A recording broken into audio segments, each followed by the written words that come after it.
सलाम आदाब। मैं राशिद अयाज हूँ, ऑल इंडिया पसमानदा मुस्लिम महाज से। आज आप जुड़े हैं पसमानदा डेमोक्रेसी के एक विशेष कार्यक्रम से। ऑल इंडिया पसमानदा मुस्लिम महाज और पसमानदा डेमोक्रेसी मिलकर एक साक्षात्कार श्रृंखला कर रहे हैं। हम आपसे अनुरोध करते हैं कि आप हमारे इस कार्यक्रम का समर्थन करें और इसे अधिक से अधिक लोगों तक पहुंचाने में हमारी मदद करें। ऑल इंडिया पसमानदा मुस्लिम महाज पसमानदा समुदाय के कार्यकर्ताओं, नेताओं और बुद्धिजीवियों के विचारों को प्रस्तुत करने का एक प्रयास है। आज हमारे साथ पसमानदा हालात पर बातचीत के लिए मौजूद हैं एडवोकेट सिकंदर सलमानी साहब। आपसे शुरू करते हैं। सिकंदर सलमानी साहब, अपने बारे में और अपनी तालीम के बारे में बताइए।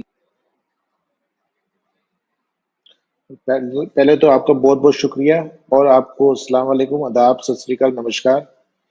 आपके चैनल के वालेकुम थ्रू आपके जितने भी सब्सक्राइबर हैं उन सबको मेरा सलाम। और बहुत अच्छा लगा कि आपने एक शुरुआत करी। इस तरह की शुरुआत होनी चाहिए। और अगर मैं बातचीत करूं अपने बारे में, बहुत ही एक साधारण परिवार से मैं आता हूं जहां सपने देखने से ही मना किया जाता है। मेरा जो शैक्षणिक जीवन है, सरकारी स्कूल में मैं 10वीं तक पढ़ा हूं। उसके बाद अपनी ग्रेजुएशन करी कंप्लीट। उसके बाद लॉ लॉ की डिग्री करी, एमबीए करा। लेकिन पढ़ाई के साथ साथ कहीं ना कहीं जब मैं 7th स्टैंडर्ड में था, तब से ही हमने अपने परिवार में यानी कि गरीबी देखी है। हमने वो समय भी देखा है जब रोटी रोजी के कारण कि नमक से रोटी खा ली, प्याज से रोटी खा ली, या फिर रात वाली रोटी सवेरे खा ली, या फिर जहाँ कहीं लंगर लगा हुआ है वहां खा लिया। तो खुदा का शुक्र है कि उसने जहां भी रखा भरपेट रखा, कभी खाली पेट सोने नहीं दिया। और जब मैं बातचीत करूं अगर आज अपने बारे में, तो खुदा का दिया सब कुछ है। ठीक है। और लॉ की डिग्री के साथ साथ मैंने एमए पॉलिटिकल से और एमए हिंदी से भी किया है। और राजनीतिक जीवन की अगर बातचीत करूं, तो आज मुझे राजनीतिक जीवन में अच्छा लग रहा है। और साथ साथ मुझे ये खुशी बड़ी हो रही है कि मुझे पता चला है मेरी पहचान क्या है। मुझे नहीं पता था, सच में बता रहा हूँ, कि मैं पसमानदा हूँ या पसमानदा क्या है, अशरफ क्या है, अजलफ क्या है। ठीक है, मुझे कुछ नहीं पता था। लेकिन आप लोगों के थ्रू जो समाज में एक मुहिम छेड़ी हुई है, उससे मुझे अपने बारे में, अपने समाज में जाने का मौका मिला, अपने बारे में समझने का मौका मिला। इसके लिए तहे दिल से आप लोगों का शुक्रिया। जी। जी सिकंदर सलमानी साहब, एक सैलून व्यवसायी से राजनीति में आने का आपका सफर कैसा रहा? इस बदलाव ने अ, आपके आर्थिक जीवन को किस प्रकार प्रभावित किया? एक सलोन ओनर से अगर बातचीत करें, हम सलमानी बिरादरी, नाई बिरादरी से बिलोंग करते हैं। मेरे दादाजी भी जी। खानदानी नाई थे। हम भी उसी प्रथा को आगे चलाते हुए शुरू करते हैं। लेकिन राजनीतिक जीवन के कारण वो नाई की दुकान कब सलोन में बदल गई, और वो सलोन कब एकेडमी में चेंज हो गया, कब हम यहाँ से 40 से ज्यादा देशों की यात्रा करके आ गए। मैं इसी सलोन के माध्यम से, जिस काम को मेरे परिवार में छोटा समझा जाता है या समाज में बड़ा छोटा समझा जाता है, आज मेरी सारी family USA, Canada, Australia, New Zealand, Africa, Zimbabwe, Kenya, Europe, लगभग दुनिया का कोई ऐसा देश नहीं जहां हम नहीं घूमे। ठीक है, साल में 3 से 4 कंट्री घूम के आते हैं, सब इस काम की वजह से। और उसका कहीं ना कहीं अगर मैं बातचीत करूं, तो उसका रीजन जो है वो राजनीतिक है। क्यों? क्योंकि राजनीति में जब आप जाते हैं तो आपको अलग ही सोच के आदमी मिलते हैं, जो देश की बात करते हैं, देश से भिन्न भिन्न मुद्दों की बातचीत करते हैं। तो उनका जो सोचने का नजरिया होता है वो बहुत ज्यादा एक्सपेंड होता है। तो कहीं ना कहीं आपको सोच मिलती है कि बड़ा करने की। और वो बड़ा करने की सोच के कारण ही आज मैं 2 चेयरों के सलोन से आज कम से कम 25 से 30 आदमी मेरे यहाँ पर काम करते हैं। और इस सब का कारण राजनीतिक ही है कहीं ना कहीं। और राजनीतिक जीवन में मैंने एक साधारण से कार्यकर्ता के रूप में शुरुआत करी थी बीजेपी में। ठीक है, मैं कहीं ना कहीं हमारा हरियाणा का जो कल्चर है, वो कभी जात बिरादरी में या फिर ऊंच नीच में बिलीव नहीं करता। तो कहीं ना कहीं हमारा आस पड़ोस जो सारा था वो राजनीति से था। तो हम भी मोहल्ले की राजनीति से शुरू हुए, अपने अपने बूथ की राजनीति से। और आज मैं प्रदेश में राजनीति करता हूँ और बड़ा अच्छा लग रहा है। और इंशाल्लाह आने वाले टाइम में सरकार, कहते हैं संगठन की आंखें हमेशा आपकी तरफ देख रही होती है। चाहे वो कोई भी संगठन हो, किया हुआ कार्य आपके आगे आता है।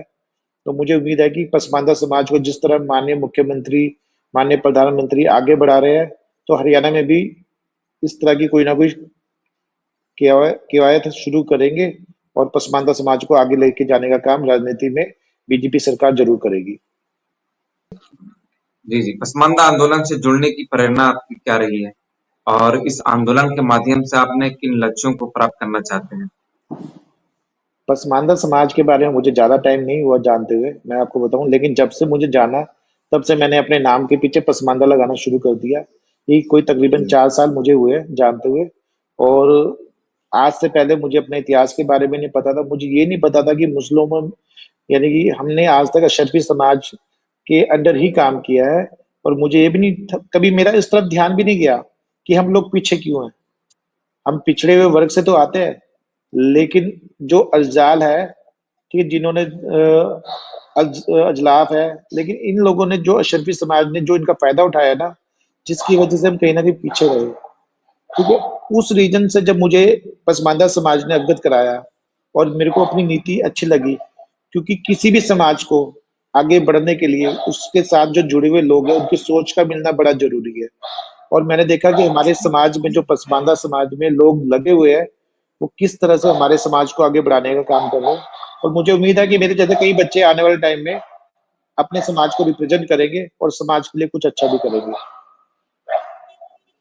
पसमानदा आंदोलन में आपकी वर्तमान भूमिका क्या है और भविष्य में इस आंदोलन को आप किस दिशा में ले जाना चाहते हैं? मेरी दिली इच्छा है कि मैं पसमानदा समाज के लिए तन मन धन से काम आऊं, जितना मुझसे हो सके। हाँ, हम लोग हरियाणा में जहाँ रहते हैं वहां पर शायद इतना पसमानदा के बारे में लोगों को नहीं पता है। लेकिन अगर मेरे सीनियर, जो मुझसे, जिन्होंने मुझे इस पसमानदा आंदोलन में राष्ट्रीय सचिव की जिम्मेदारी दी है, मैं उम्मीद करता हूँ कि मैं उस उनकी उम्मीदों पर पूरा खरा उतरूं।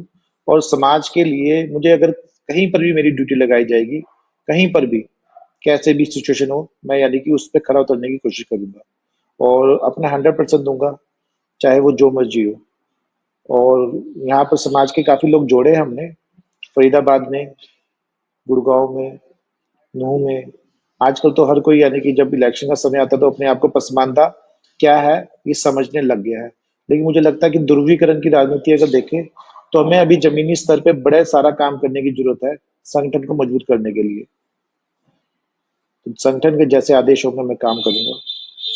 जी, एक राजनीतिक दल से जुड़े होने के बावजूद आप पसमानदा आंदोलन से भी जुड़े हैं। आपके विचार में यह आंदोलन समाज और राजनीति के लिए क्यों महत्वपूर्ण है और इसे आप किस प्रकार देखते हैं? तो आपका क्वेश्चन ना आवाज कट गई थी, एक बार दोबारा पूछोगे, प्लीज रिपीट करोगे? जी, एक राजनीतिक दल से जुड़े होने के बावजूद आप पसमानदा आंदोलन से भी जुड़े हैं। आपके विचार में यह आंदोलन समाज और राजनीति के लिए क्यों महत्वपूर्ण है? हाँ, ये बहुत अच्छा क्वेश्चन है। क्योंकि समाज का कोई भी काम अगर करना है, बिना सरकार के नहीं हो सकता। अगर आज हमारे समाज को धरातल पर उतरकर उनको वास्तविकता में लेकर आना है, अपने संगठन के विचारों को, उनके आइडियल, यानी जो भी उन्होंने मोटो बना रखे हैं, अगर सरकार का साथ नहीं होगा, तो शायद हम इस संगठन को ज्यादा टाइम तक नहीं चला पाएंगे। और मेरे अपने संगठन से ये विनती भी है कि जहां कहीं लगता है कि हमारे समाज कुछ लोग जो राजनीतिक दलों में सक्रिय है, वो चाहे किसी भी पार्टी से बिलोंग करते हो, चाहे वो भारतीय जनता पार्टी में हो, चाहे वो सपा में हो, चाहे वो कांग्रेस में हो, चाहे वो हैदराबाद में, चाहे मुंबई में, कहीं पर बिहार में भी हो। बिहार में देखा हमारा बहुत मजबूत यानी संगठन है।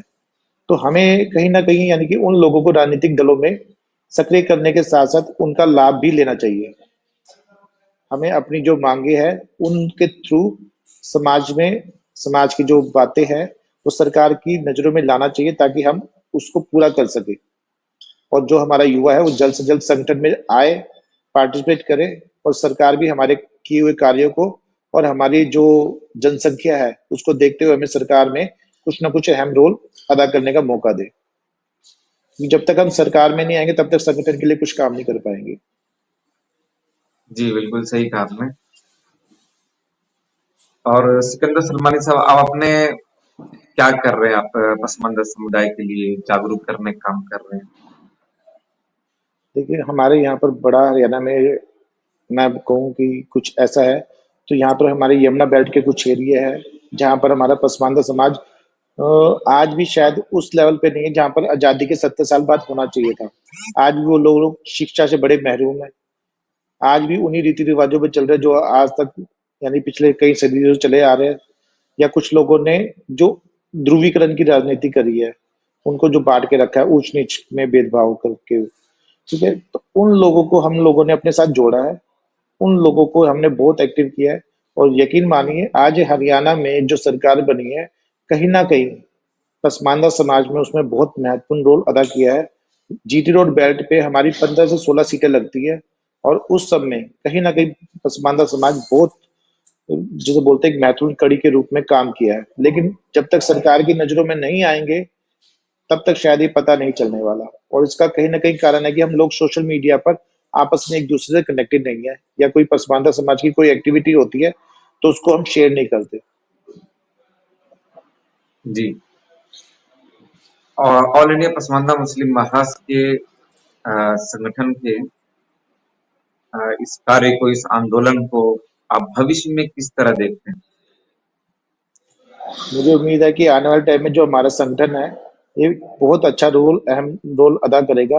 माननीय हमारे जो प्रधानमंत्री है, उन्होंने भी हमारे पसमानदा समाज से कश्मीर में राज्यसभा सांसद एक भेजा है, जो कहीं न कहीं पसमानदा समाज के लिए एक बहुत अच्छी खबर है, कि किसी ने तो यानी कि शायद हमारी तरफ ध्यान दिया। आज बेशक हम चाहे 1 है, लेकिन आने वाले टाइम में हम 10 भी होंगे, 50 भी होंगे, 100 भी होंगे।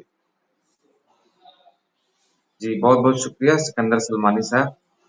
आपने अपना कीमती समय निकाला पसमानदा हुँ, महाज के लिए।